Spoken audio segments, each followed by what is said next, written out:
Good evening and welcome. I am so pleased to welcome you to the inaugural Lukas J. Daniel Lecture in Sustainable Systems, hosted by the Institute of Design. My name is Dennis Weil. I'm the Dean of ID. This is a very special event for us because it allows us to honor the legacy of an extraordinary person, designer, and alumnus of our school. Lukas joined ID, is a graduate of 2005, but he joined ID in 2002. And over lunch we had earlier, his mother Marty shared with me that she just reread a letter 2 days ago that he sent to her in the first few weeks he was here. And he basically said, I found my place, and I am busy and passionate, and I found my people. And I know for many of us here, we had the same feeling when we came to ID. And while I didn't have the privilege of knowing Lukas, I think I sent the same letters home to my parents when I came to ID.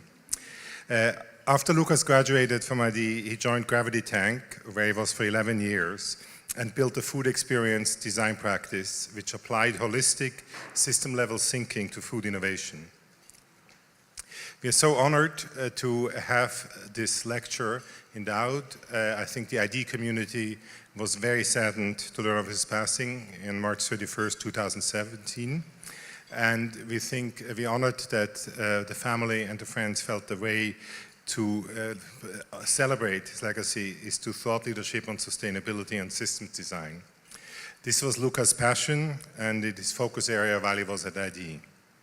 So we would like to thank the family, the friends, the classmates, the colleagues that have established this endowment, which will support this lecture on an annual basis. So please always come back. As the Dean of ID, allow me again to say that it's really an honor and privilege for ID to memorize Lukas in that way. And it's not only was his passion area, but it's also a key area of focus for ID moving forward. We are very pleased tonight to have many members of the family, which you have a chance to meet. His wife, his mother Marty, April and Lukas' son Ethan, who I've got to know over the last 2 days. He kind of lived here.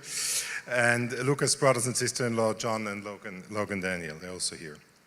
So in a moment, I'm going to ask April to join me on stage and to introduce our speaker and say a few words about Lukas and then introduce the evening and the speaker. But before that, I just want to give you a quick overview of the program. After the speech, we'll have a panel. We have Erica Allen and Wesley Ashton, who I'm going to introduce when we have the panel who are going to join us. So speech and then we have a panel discussion. So now it's my pleasure to introduce April Starr. April is a 2003 graduate of the Institute of Design. She's currently Experience Director at Macro Hill, and she's a very popular adjunct faculty member, and I have good news for the faculty and the students who are here. I think over lunch she semi-agreed to come back and teach again. So April is also a very beloved member of the ID family. April.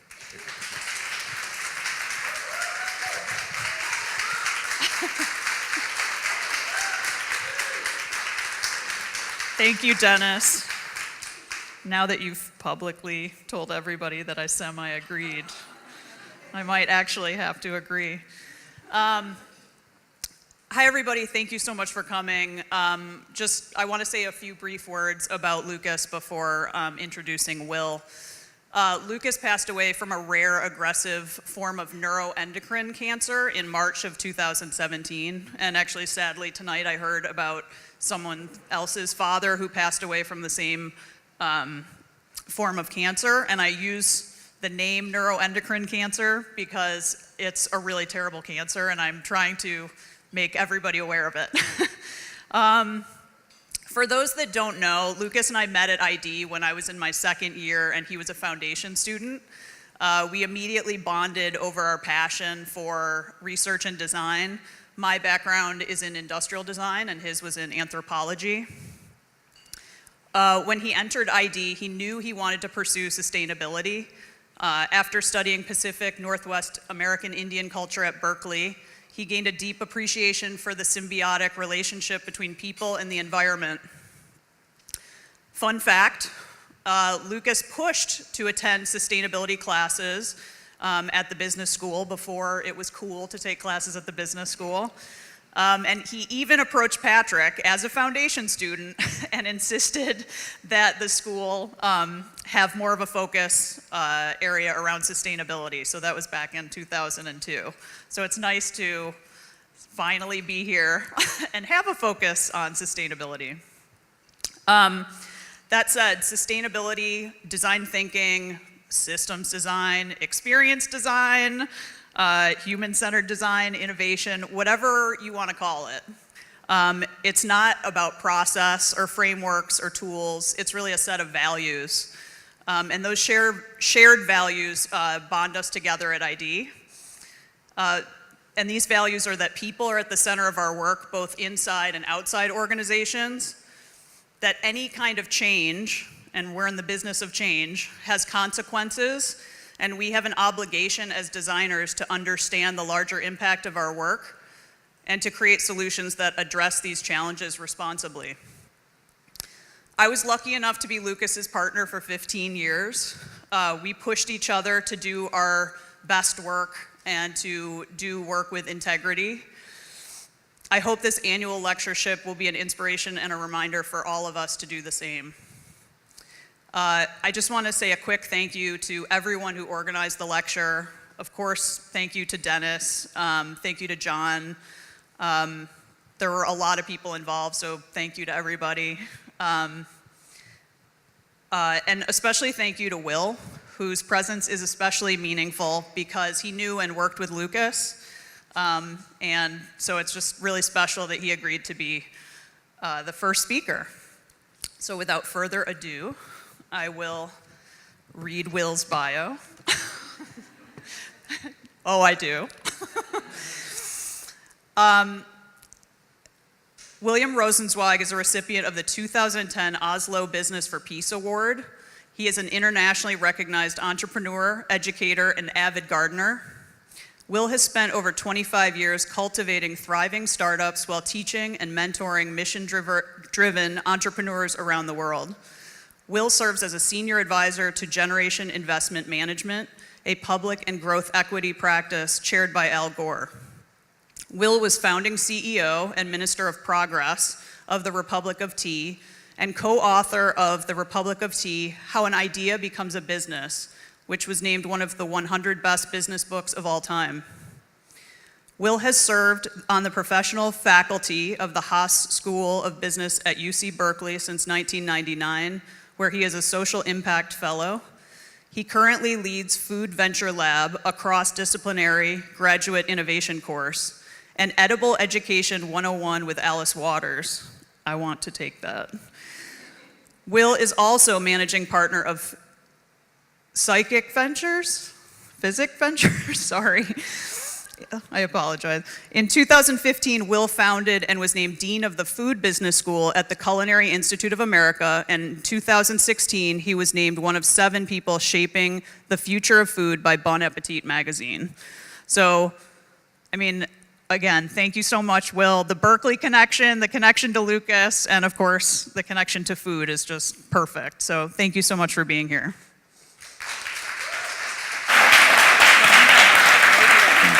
Thank you.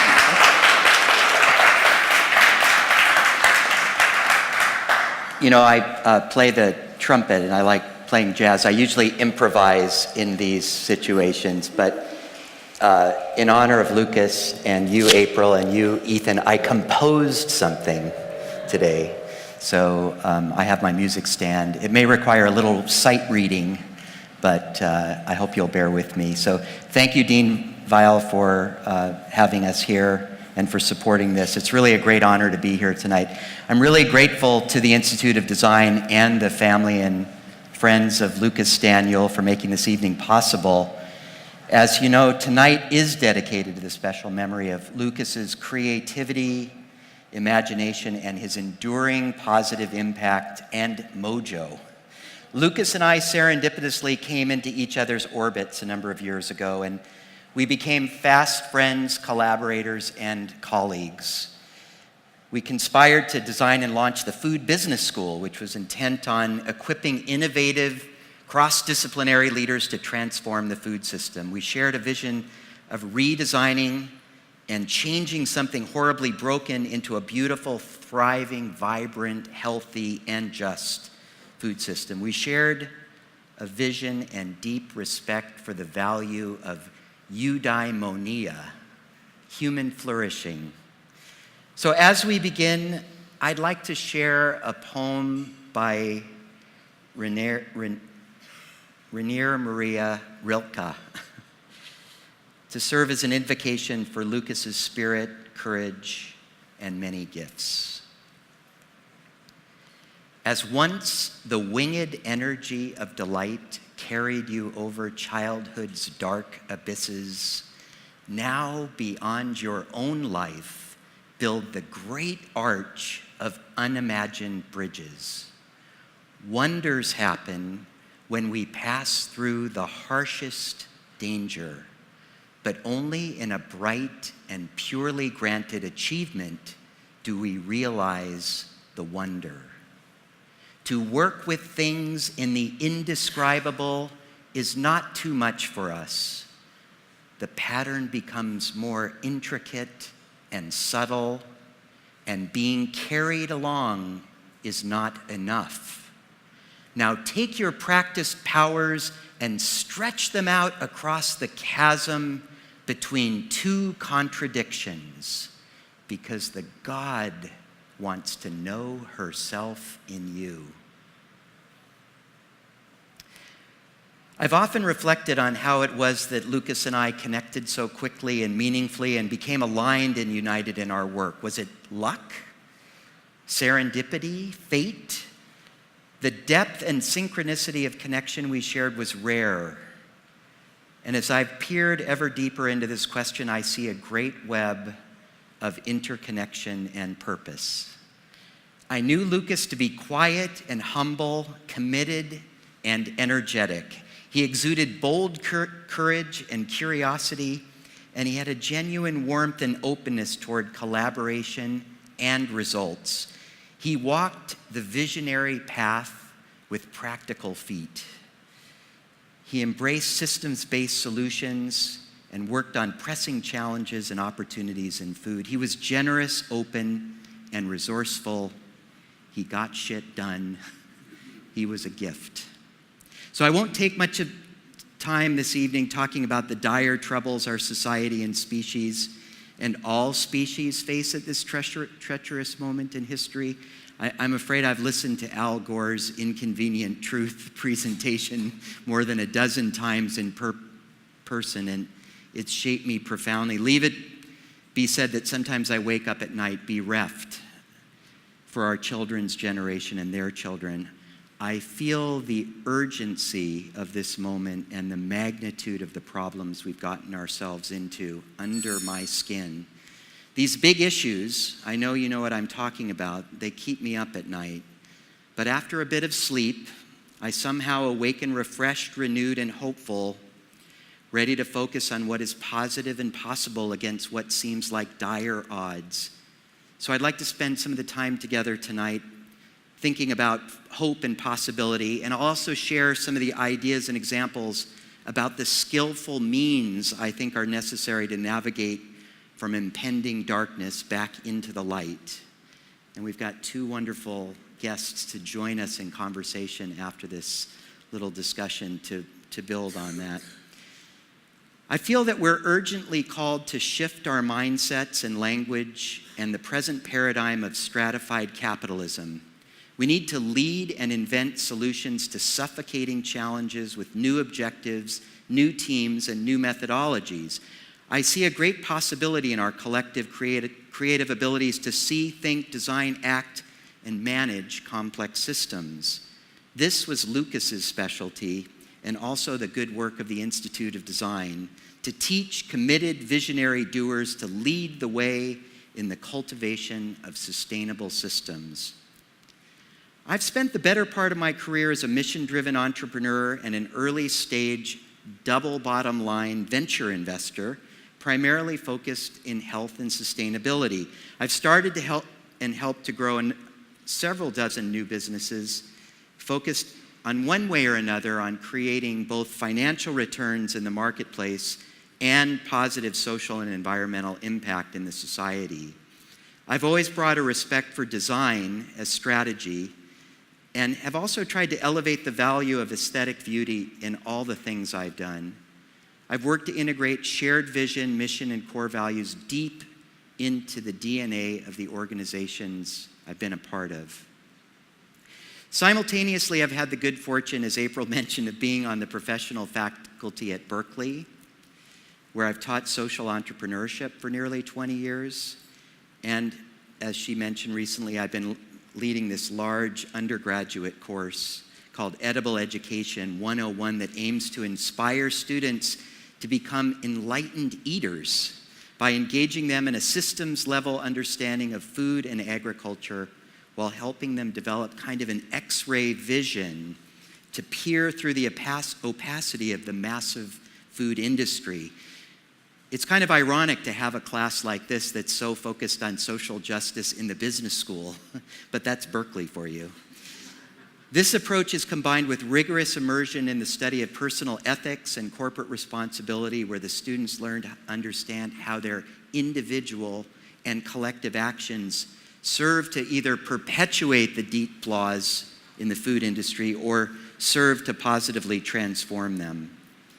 This synergistic and simultaneous integration of practice, teaching, and learning across diverse domains has provided a fertile environment to test, cultivate, and grow a portfolio of new ventures that I'll tell you a little bit more about. Historically, entrepreneurship and innovation have been focused on designing a better mousetrap. That is the manifestation of a singular better product, service, or platform. Startup processes started shifting about 10, 15 years ago from being business plan based, which was primarily a desk-based activity, which produced a blueprint that described the key dimensions and strategies of a business, to action-based, an approach that embraces lean, iterative, in-market mini experiments with working prototypes and minimum viable products that yield more relevant and informed solutions. Designers and human-centered design approaches became part of the toolkit of entrepreneurial problem solving. Both disciplines really share the value of resourcefulness. I think that these process adaptations were a reaction to the increasing speed and dominance of technology in our lives. Moore's law has even outrun itself, and we now see that technologies have actually developed much faster than our societal ability to apply and govern them responsibly. And from a commercial perspective, new technologies often arrive far before a market is ready to adopt them. Does anybody recall owning a Newton or a Handspring or a Trio? Anybody still have a Nokia telephone? No. Today's entrepreneurs and their businesses are faced with challenges well beyond trying to time the adoption of a new technology.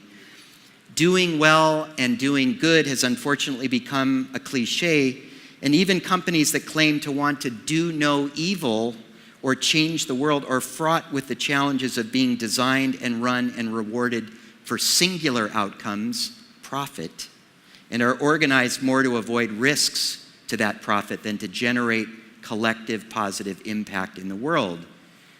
Executives are rarely incentivized or paid to produce positive impact. A small but growing group of investors are beginning to prove that investing in strategies committed to a new paradigm of sustainability, regeneration, and positive social impact are showing signs of outperforming the market.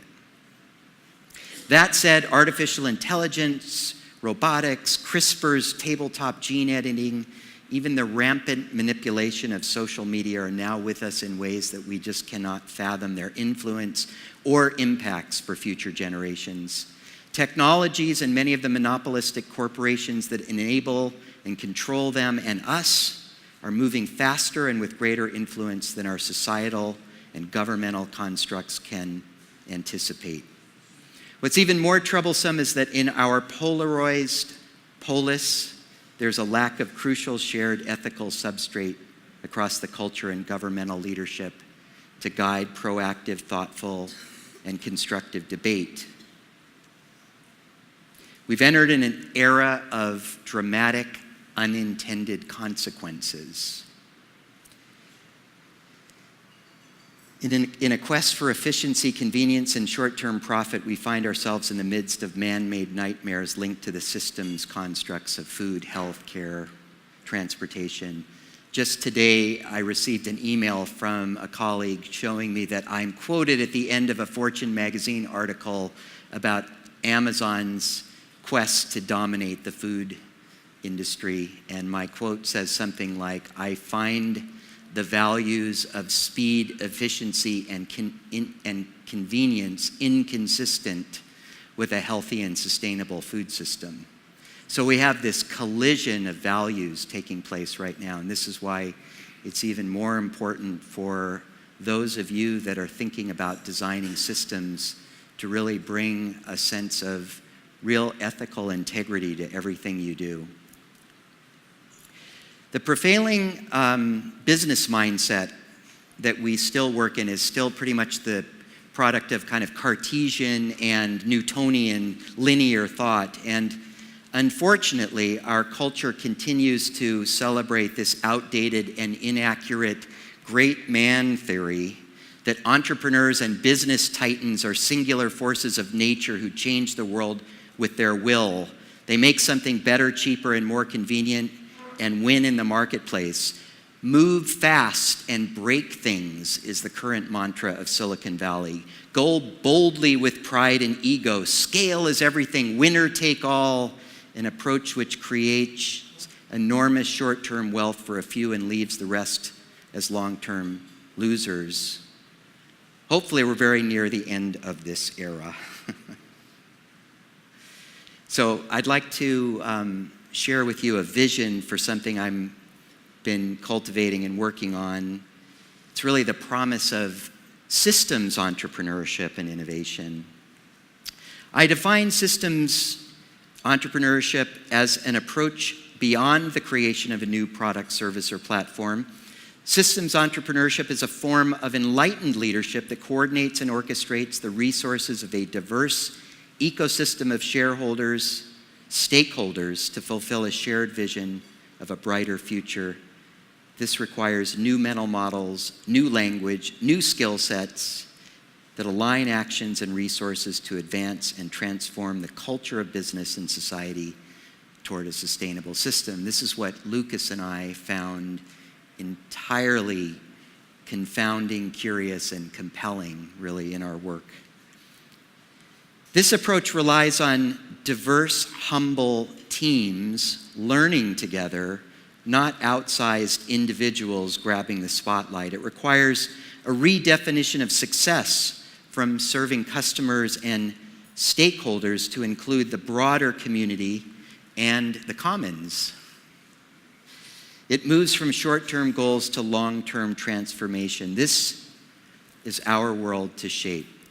Now, there's lots of wicked problems to work on. Tonight, I'll share a couple that I've been focused on for about a decade in the world of energy and materials and food. So 3 examples. Novomer is a green chemistry company. It's based in Boston. I helped start it about 11 years ago. It's timely to mention Novomer today, given the sudden awakening to the ill effects of plastics in our world and streets and oceans.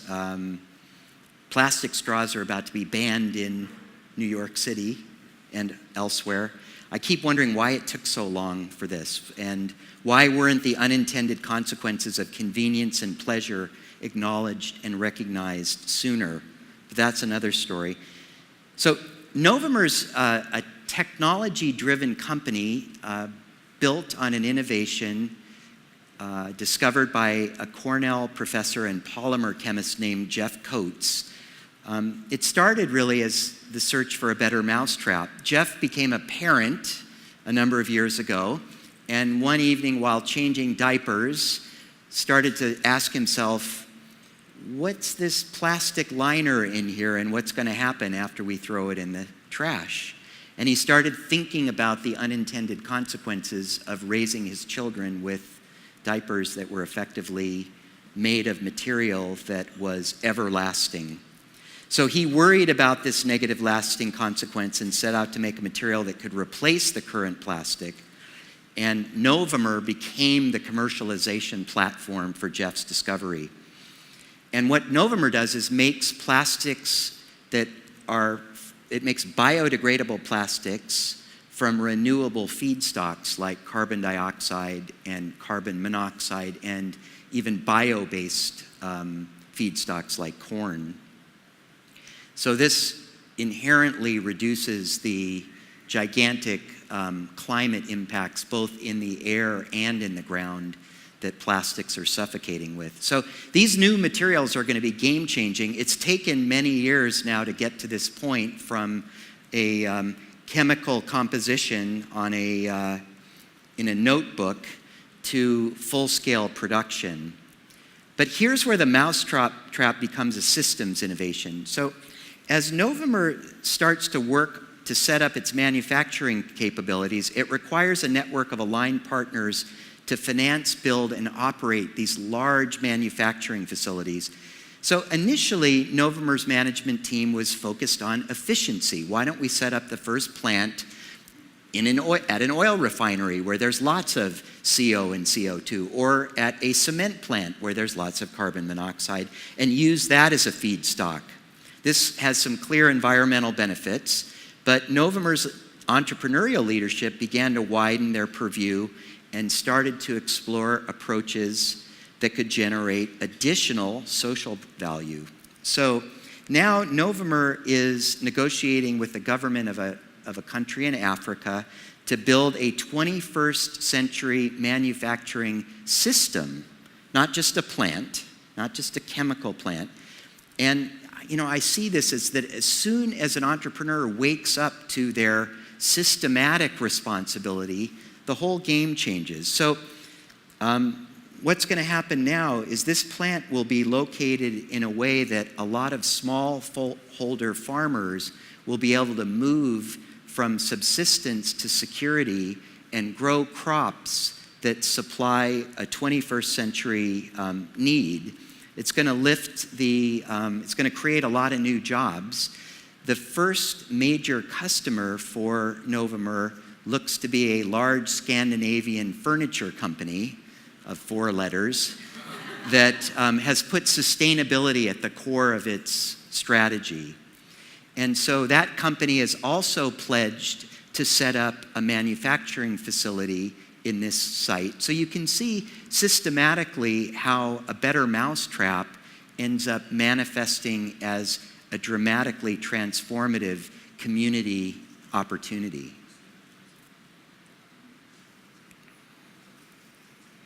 And hopefully in the future we'll be seeing plastics of every size, shape, and form that are truly biodegradable and that are using these gases and materials that are otherwise causing challenges to the air we breathe and the atmosphere we live in.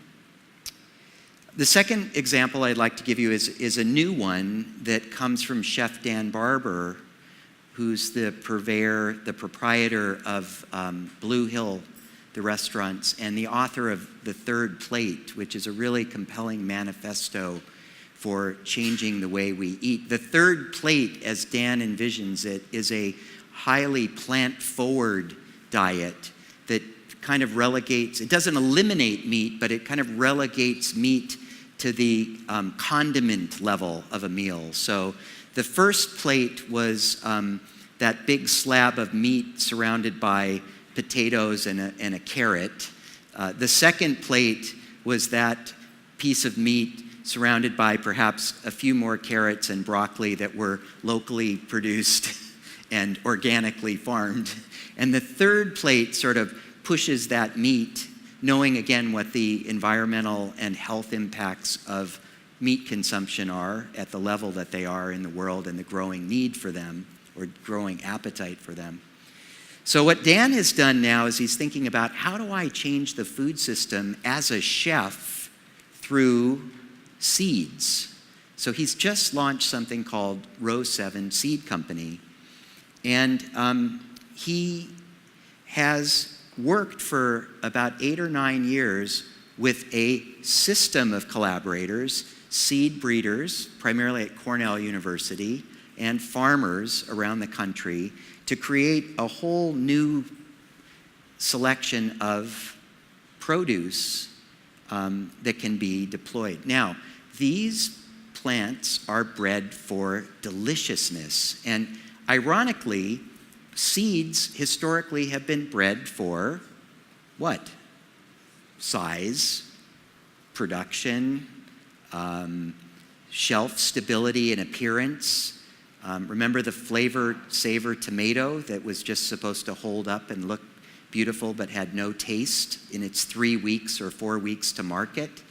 So Dan has started to rethink this. He started with this butternut squash. Has anybody made a butternut squash like that? A lot of it gets discarded. It's got a very thick skin. It's not edible. He thought, like, what if we could shrink that, make it sweeter so that people wouldn't have to add brown sugar to it, and actually make it more compact so there would be less weight.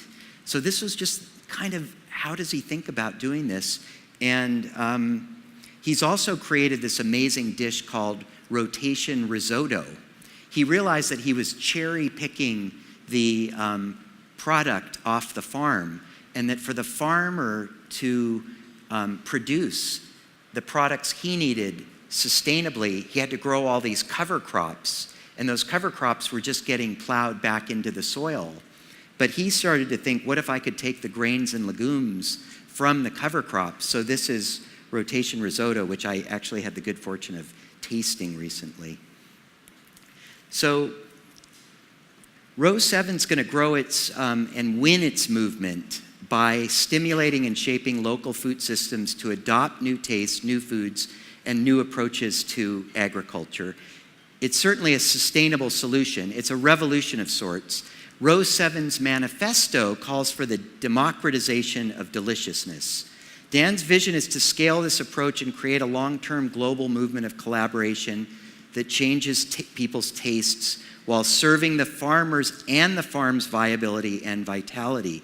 And he wants to make it open source and give a lot of it away. So he structured it as a social enterprise.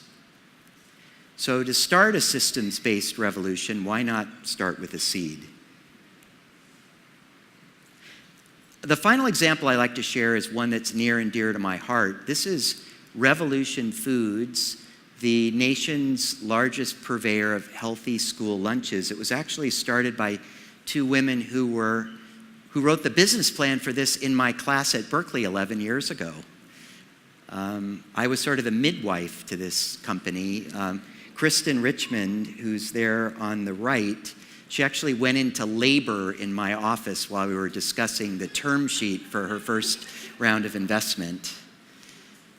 This company, it's a for-profit business, serves about 3 million healthy meals a day to elementary school, high school students, and to community centers.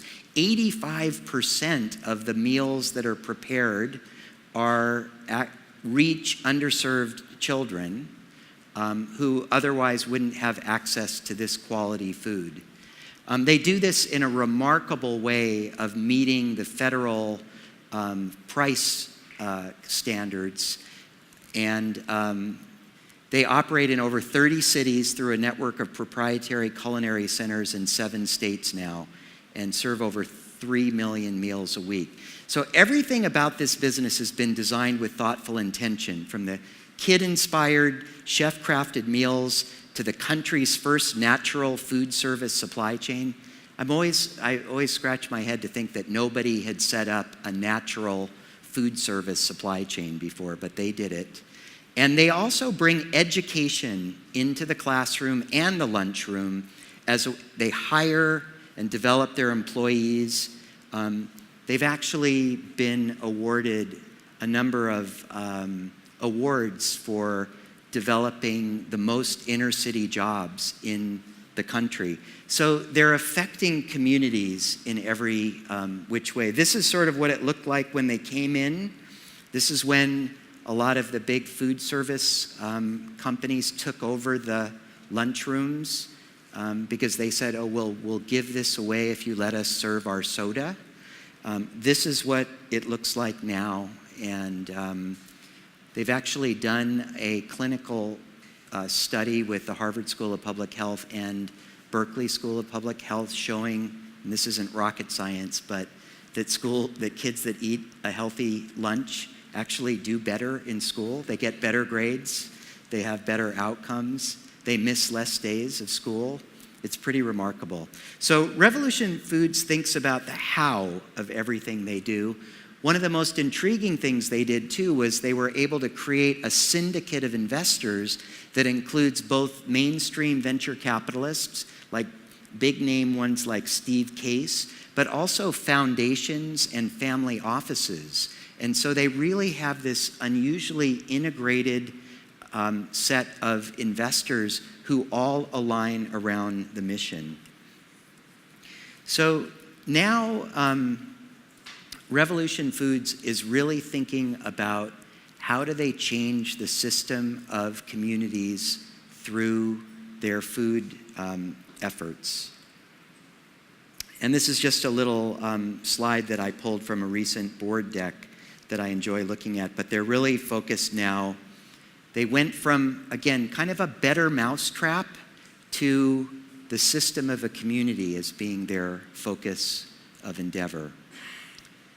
All of this has come from, I remember very vividly, serving 60 school lunches in a charter school in Oakland, California, 11 years ago, to today. Hopefully Chicago is one of the next big public school districts.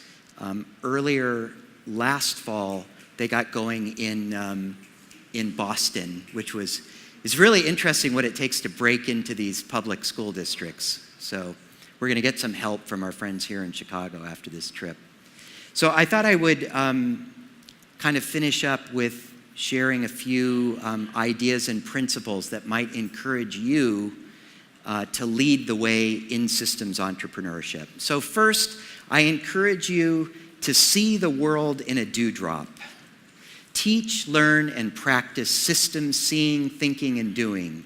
Expand the embrace. Let's revisit and re-immerse ourselves in the great work of systems theorist Donella Meadows. As she says, get the beat. Expand time horizons. Listen to the wisdom of the system. Stay humble, stay a learner. Expand the boundary of caring. Celebrate complexity. This all reminds me of Lucas. Rather than moving fast and breaking things, let's be committed to the stewardship of the commons. Do the right thing for the greatest number of people. Rather than thinking of people as consumers, let's respect them as eaters and citizens. After all, classifying and treating human beings as consumers is inherently unsustainable. Second principle, cross-pollinate.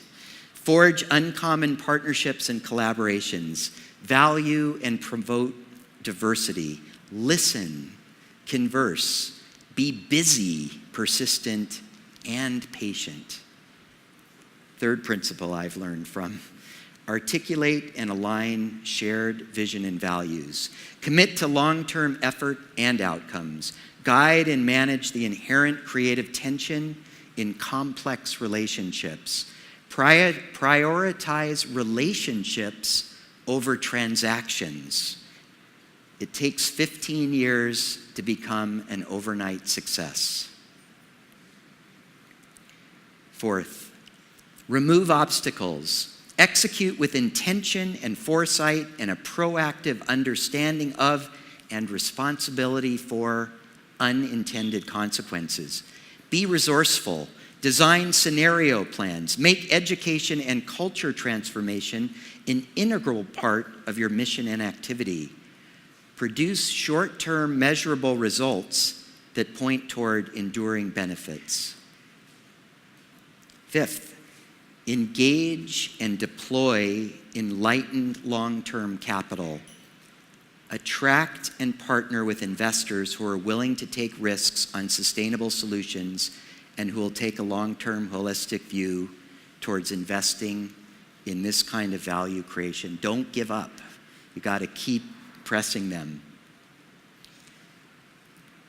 Change the meaning of success.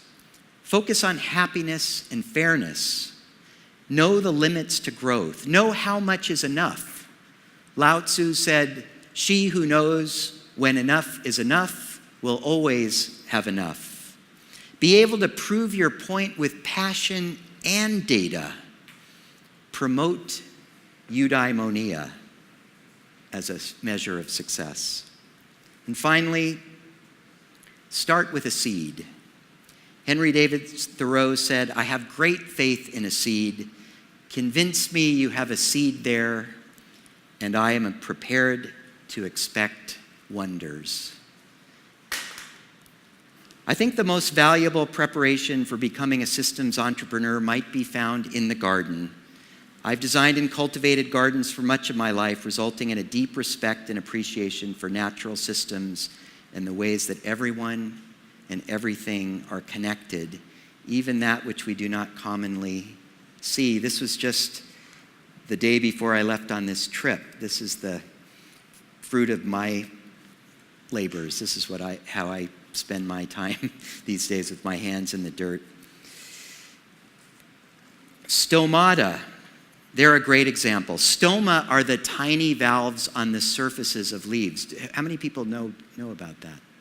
Yeah, so see this little mouth? That's a valve that breathes in carbon dioxide and oxygen and really facilitates the photosynthesis, which keeps us alive. They're a vital organ for both plant and our human existence. It provides a remarkable natural service to all sentient beings and the fragile environment we live in. They're virtually invisible to the naked eye and are an essential dimension to our every breath.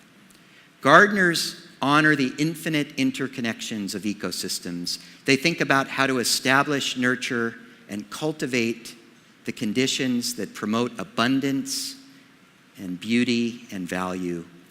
We should all aspire to do the same in our personal and professional lives.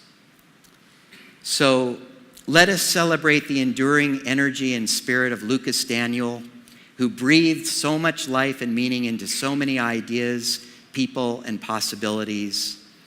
I'll forever remember Lukas as a fearless innovator, a generative force, and a kind and generous person. Through this annual lecture at the Institute of Design and the community of souls he has inspired, his vision and imprint will endure as a source of vibrant inspiration and encouragement for generations to come. Thank you.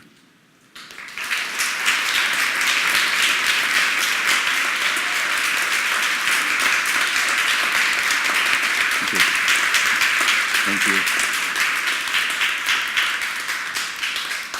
And now Dean Weil, take it away.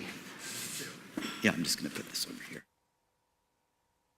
Thank you, Will, for this inspiring lecture and the words about systems entrepreneurship and innovation, which is something that I think is very relevant to this audience. So with that, I would like to, let's move these chairs a little bit forward. But I would like to invite the panel up to the stage as well. So it's my pleasure to introduce, first of all, choose your seat, Erica Allen. Erica is the co-founder and chief executive officer of operations for Urban Growth Collective. Based in Chicago and rooted in growing food, Urban Growth Collective cultivates nourishing environments which support health, economic development, healing, and creativity through urban agriculture.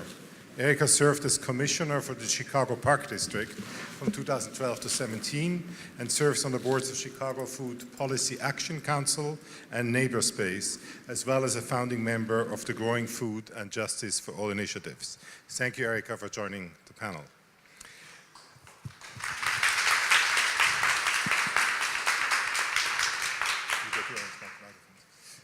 And second, we have Wesleyan Ashton, Resin is Associate Professor of Environmental Management and Sustainability at the Illinois Institute of Technology Stewart School of Business.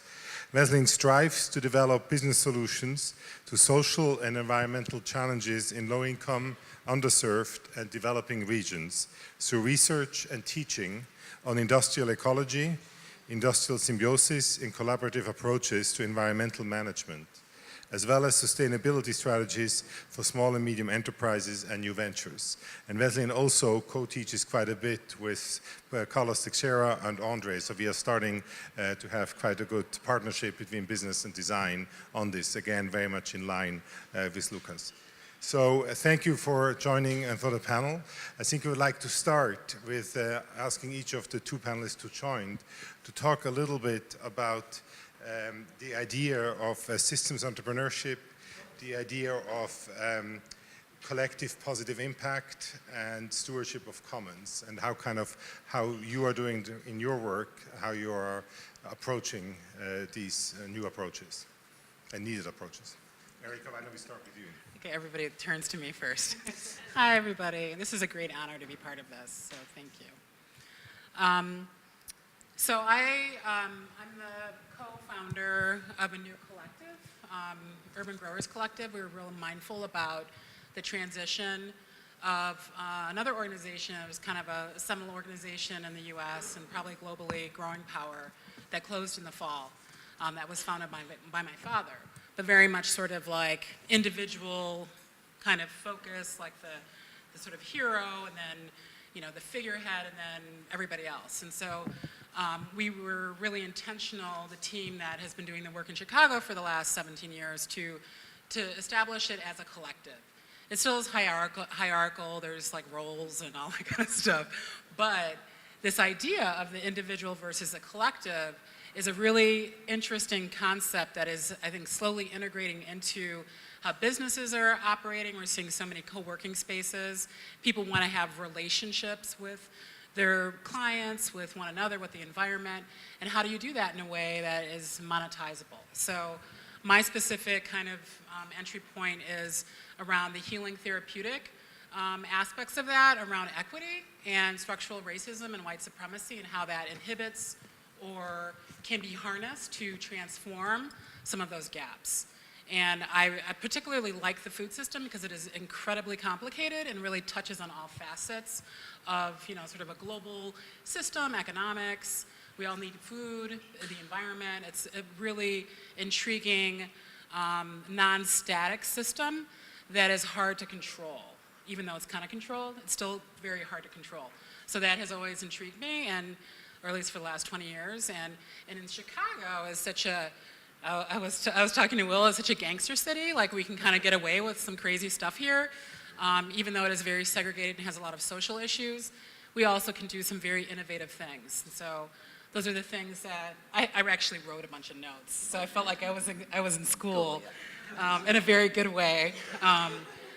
Some, kind of intriguing questions later on. Okay. Well, thank you for a very inspiring talk. As a business school educator, so I teach at IIT, primarily in the area of social entrepreneurship and environmental management. I definitely hear what you're saying about, where we teach around profit maximization and developing entrepreneurs and trying to put students on the path to thinking about developing their careers and really how do you build a better mousetrap, as you say. And in my work for the past few years, as a relative newcomer to Chicago, I've been here for about 8 years now, I've been working a lot around the idea of the circular economy, right? So how can we utilize the resources that we have, wasted resources? So this echoes with the Novuma example that you gave. How can we take wasted resources from the food system, from other industries, and actually make them be inputs for other industries? And so I've been working closely with a group on the South Side. It's called Plant Chicago. that has been working to think about activating local circular economies, right? So it's not just about global circular economy, but really emphasizing the human scale. And I think that's something else that I heard in your talk, right? So we want to have profit maximization and, you know, grow these large-scale businesses, but we really need to think about, you know, who are the people that are working in these businesses, that are owning these businesses, that are being affected by these businesses, and ensure that the products that we're developing meet the needs of the communities. And so I was just really inspired. So I have questions to all three of you. So you talked, Will, a lot about starting small, that it takes 15 years to get an overnight success. You shared some very inspiring stories about what I would call social entrepreneurs.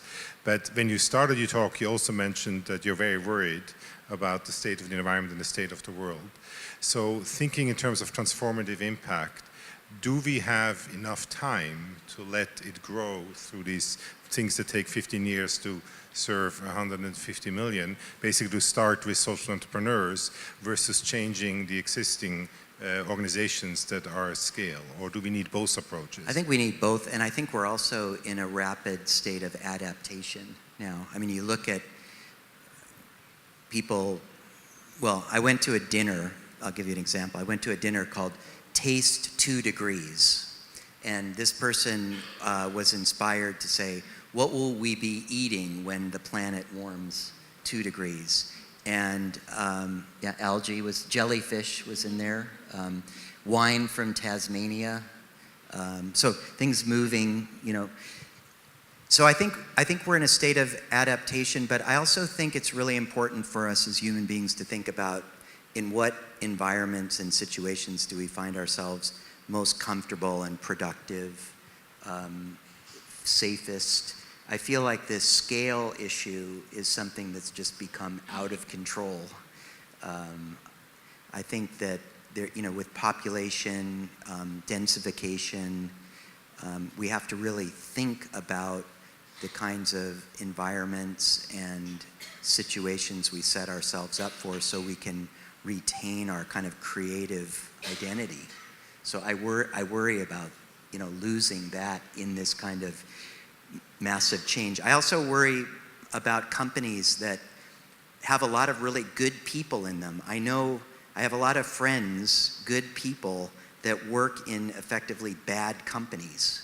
And they have to kind of check their soul at the door when they go in, you know. And I think one of the reasons that so many young people want to be in the food system or sector is they feel that it's a place where they could align their personal values of who they are with what they do. So I think we need more, you know, we need to figure out how to do more of that.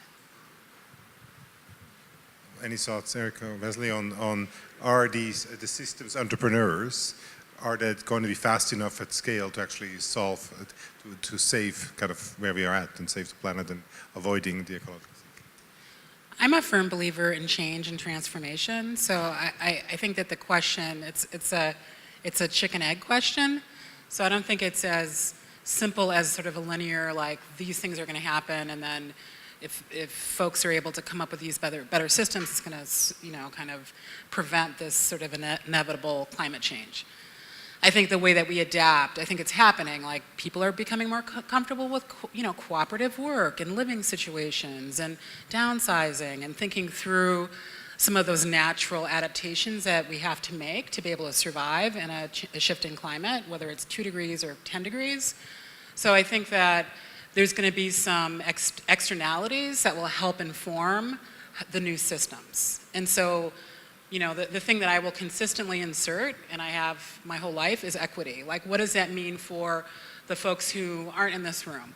What does that mean for the folks who are already dealing with sort of, you know, a broken system, who aren't really feeling it in the same, that are feeling it and have been feeling it for 500 years? Like, what's going to happen within those contexts? And so I think that's sort of a, you know, an element, and I think just the way that we even think about systems and how they're developed and designed, because they're essentially flawed because they don't include equity. right? So we talk about sustainability, and this is a conversation that is still difficult to have in these kinds of spaces.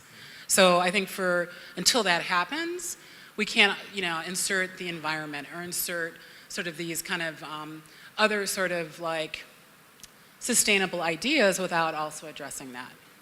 So I don't mean to be like soapboxy about it, but I think it is a very important part of the conversation. And if you have limited resources, whether it's natural resources or economies or whatever it is, there's always going to be that kind of, that balance, like who's able to get those things first, and shifting the consciousness of, and I think this is where design really is important, really, really important, is that the more we think and design tools and symbols and ways that people can begin to naturally kind of do this more closed loop approach, where they think about those things and it becomes part of the mass consciousness, that it makes it much easier to make those transitions. And also the new economics.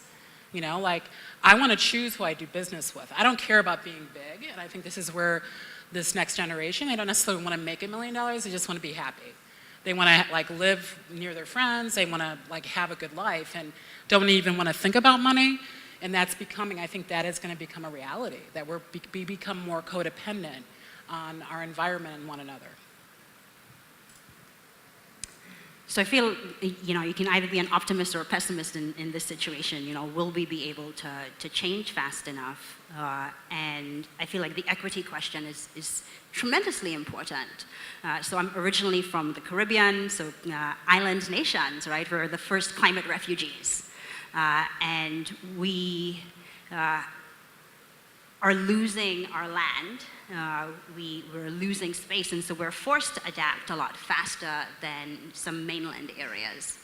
And so this question of where do we go and what's the equity in a situation, the reality is really harsh for those who have nowhere to go, right? I think that if we look at what recently happened with the hurricanes in Puerto Rico, we have our first wave of climate refugees in the US migrating to Chicago, to the mainland. And so it's really important that the tools for thinking about systems entrepreneurship are in the hands of the communities that are most quickly affected, right? So most critically affected. So whether that's here in the mainland US, whether it's in different parts of the world, right? The largest population growth is happening in sub-Saharan Africa, right? So we need a tremendous amount of knowledge resources that is homegrown, right? But equipped with some of the tools that we have to enable them to make changes that are needed. Great. So we'd like to open up for questions from the audience so that we get in as many questions, because I'm sure there are many. I'd like to suggest that you please state a sentence that has a question mark at the end. And then second, that you can address the person you want to answer, because we don't necessarily need every panel member to answer the same question. So with that, I think there are microphones in the room, and let's start.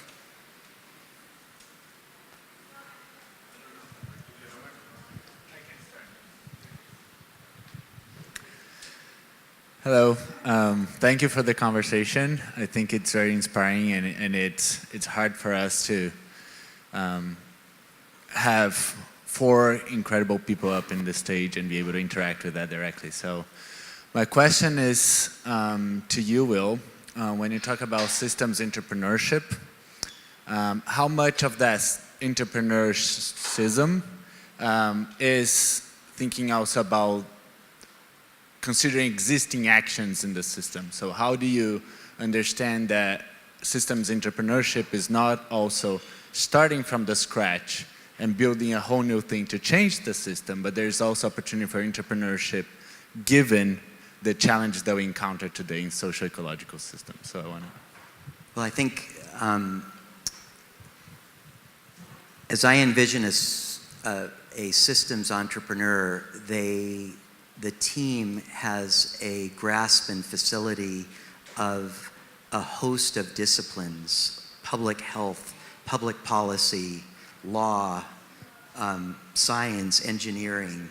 What's interesting is when you start thinking about in kind of a proactive, orchestrated manner of how would we effectively transform a culture and who do we need to help.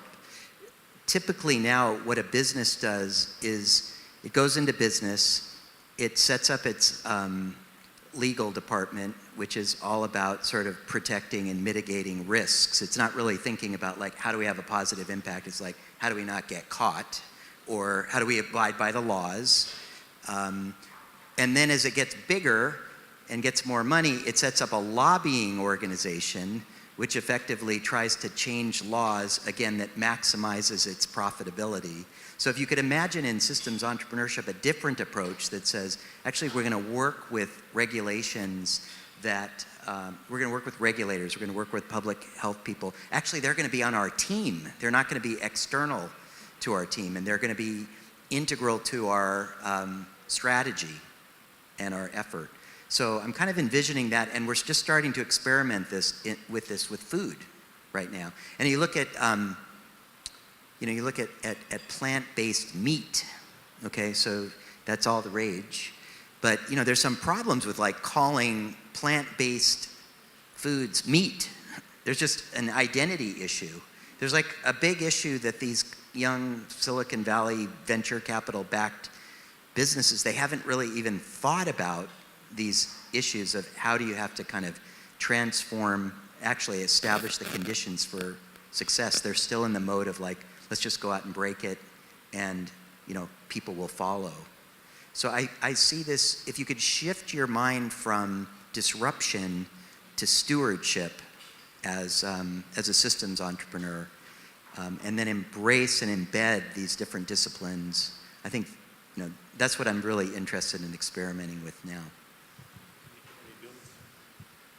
Yeah, just to add to that, I would say that I feel it's also important to recognize that there are lots of experiments going on in place all over the world, right? And so I think when a team comes in with an idea, it's important to look at what's already happening on the ground, and quite likely that's being done by people who do not necessarily look like you. And to really appreciate and value those on the ground actions and integrate them into the system that you're trying to change. I think what rung for me is the Chicago Food Policy Action Council received some funding to do a big urban ag plan, and what emerged was the need for Black and brown communities to have better dialogue around, so just, we don't even, we're segregated, we don't talk to one another and build relation, which kind of slowed the process down a great deal. But what emerged was this idea of urban stewards, like literally this language of urban stewards, to sort of, not control or own or facilitate even like some of these other words, but to steward this shift and to be able to facilitate new economic systems. Because folks want to make money. They want to make money. They want to do food-based businesses. And as we were talking prior to the talk, there's such a chasm around accessing capital, having the kind of like the connections and the privileges associated with starting new businesses. So this idea of this, kind of inherent genius that's in the community, like that's some like stream of consciousness, collective consciousness around just language selection. And we're always sort of innovating that, and it's co-opted, which is one of my questions about how do you do this in a way that as we're, kind of getting more resources and access, how does that not become co-opted and sort of assimilated, and then we're purchasing our own selves back. Right. So I think that's that kind of loop, that feedback loop, and that shift where I think the language, the selection of language around stewarding and it's such a deep, there's a deep appreciation for relationship and humility within the context of like ownership. Like I'm connected to this, but I don't own it, which I think is an important kind of distinction. The thing that I feel needs to come into the educational conversation more vibrantly for young people in particular is to really develop an ethical and moral imperative. I mean, I find it really interesting that say a company like, what happened with Facebook, with the compromising of everyone's personal data. How many people abandoned Facebook as a result, who were on it and made a decision to leave after that? Anyone? One person. How many people have dropped Uber from their phone because of their corporate practices? Okay, a few more. And because you have an alternative, right, called Lyft. That's why.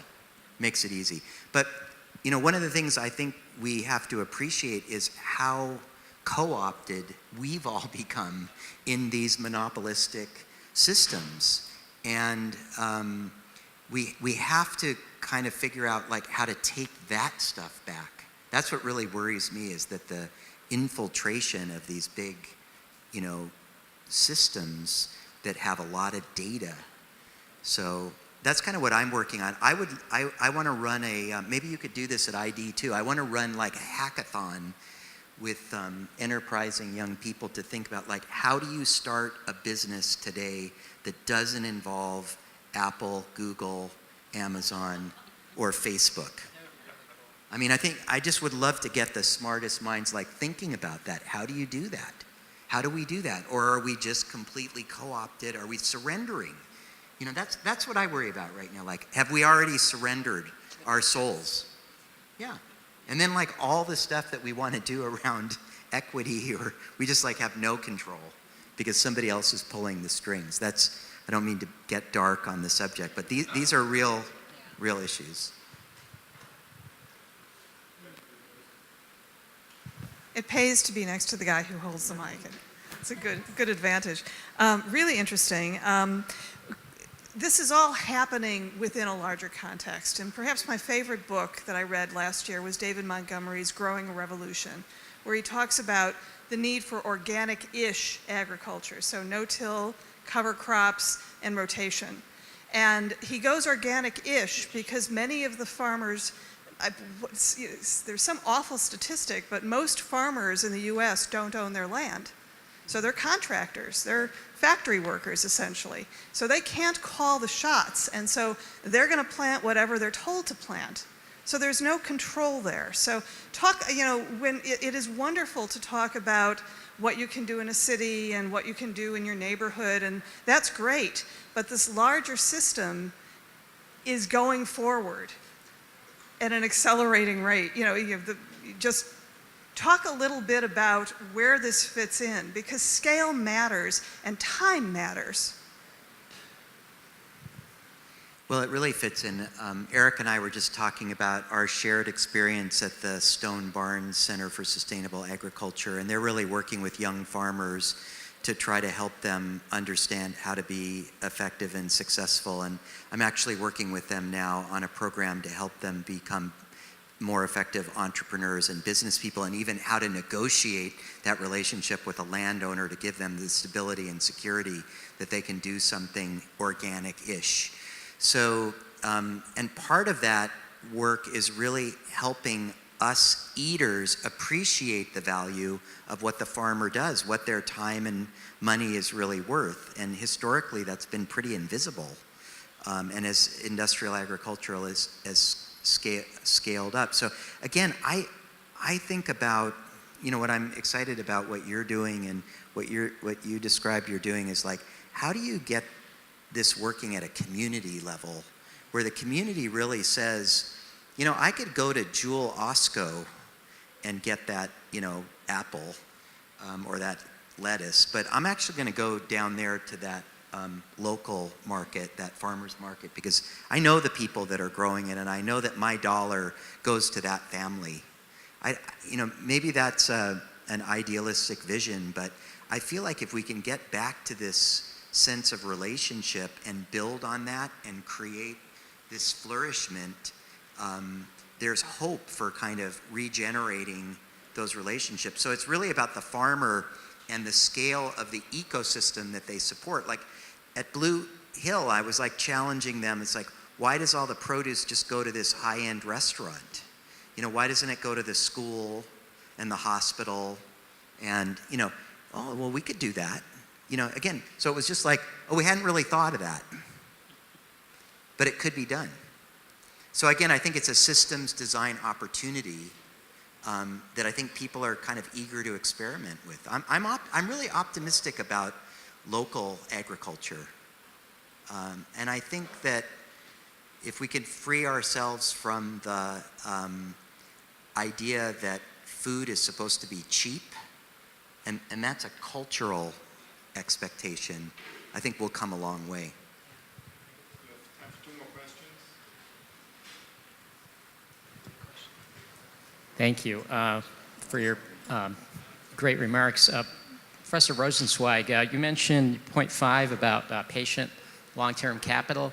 Since you work with an investment fund with generation, where are you seeing that coming from, and where does it need to come from that it's not coming from right now? Thanks. Well, it's interesting. Again, this is cultural. A lot of the early investors at Generation Management, for the most part, they're all very large institutions and pension funds, and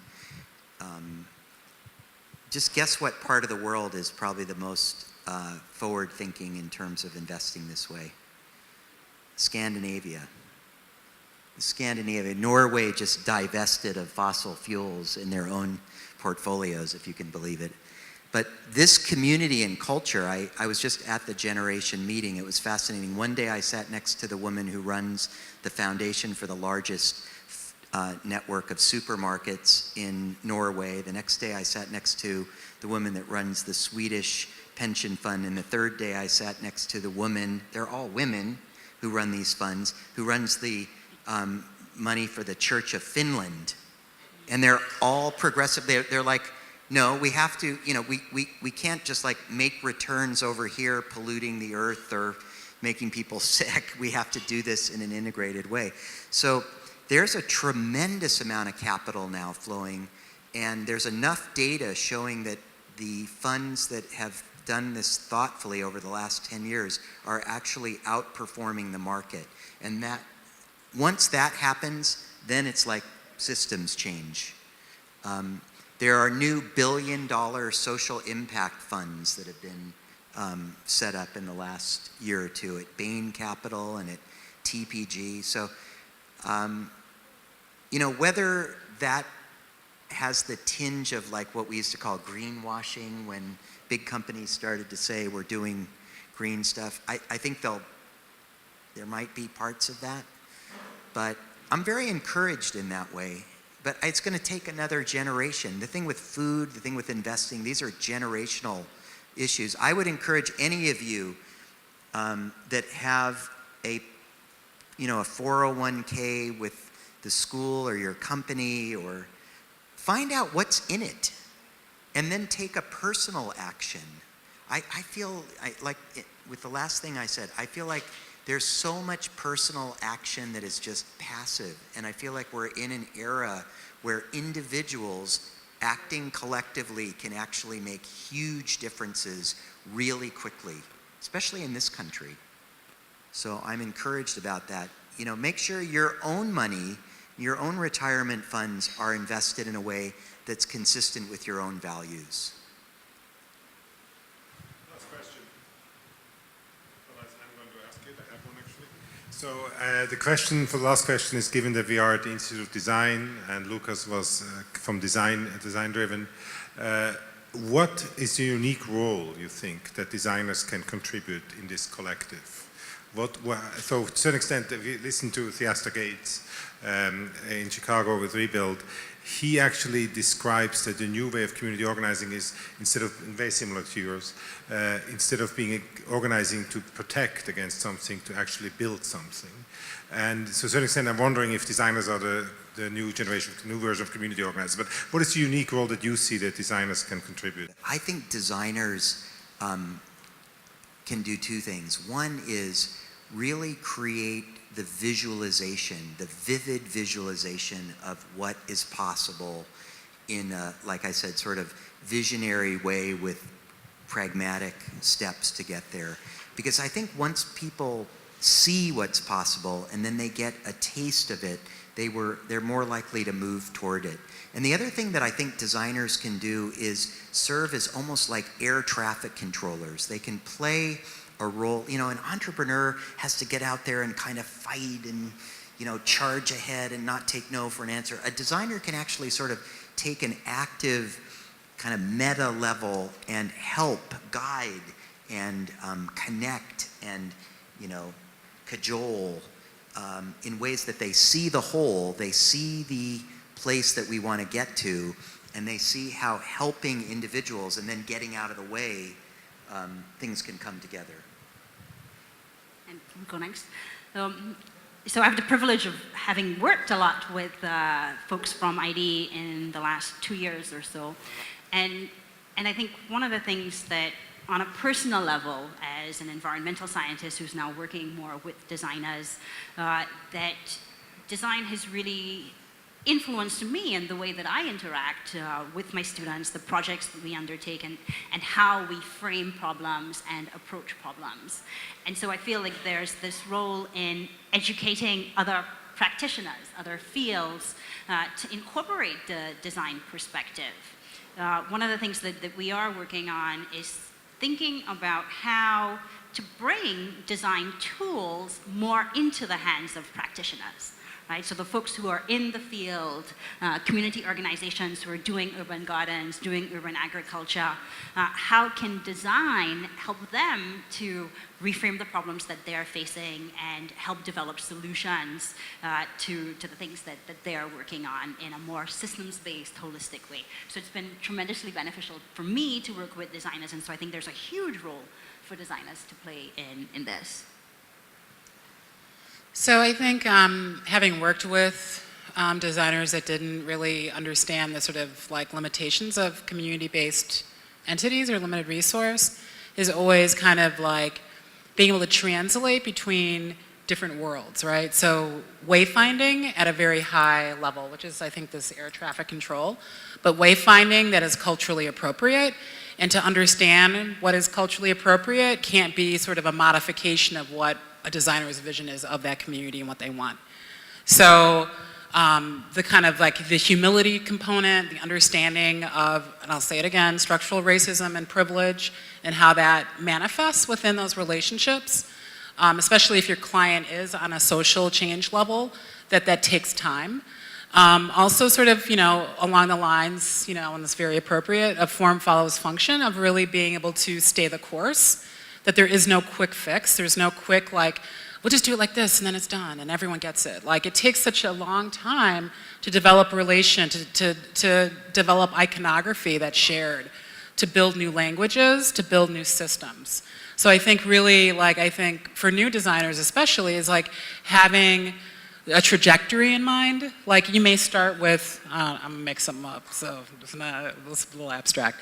Maybe it's some automobile design, but really you're interested in like, you know, vehicle fuels that, you know, that are sustainable, or vehicle, you know, some kind of transportation system change, but that you kind of have a lane and stay in it for a long period of time.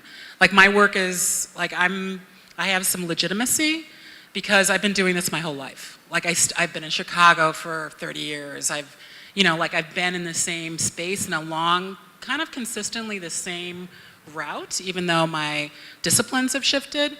And that really, that wisdom and that inherent experience really creates that kind of like, that sort of missing that third leg in this weird three-legged stool. It should have 4 legs, which I think those legs are the, you know, the equity component and the sort of like the perseverance and the timeline.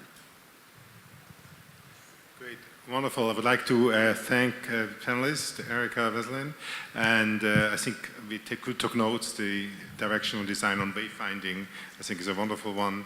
And we'd like to thank Will particularly for a very inspiring lecture. And I think this notion of human flourishing is just something that's truly inspirational, and I think it's a goal for designers and for everybody in the collective, and I think it sounds like a very good description of what Lukas's life was about. So thank you for coming, and thanks everybody for coming.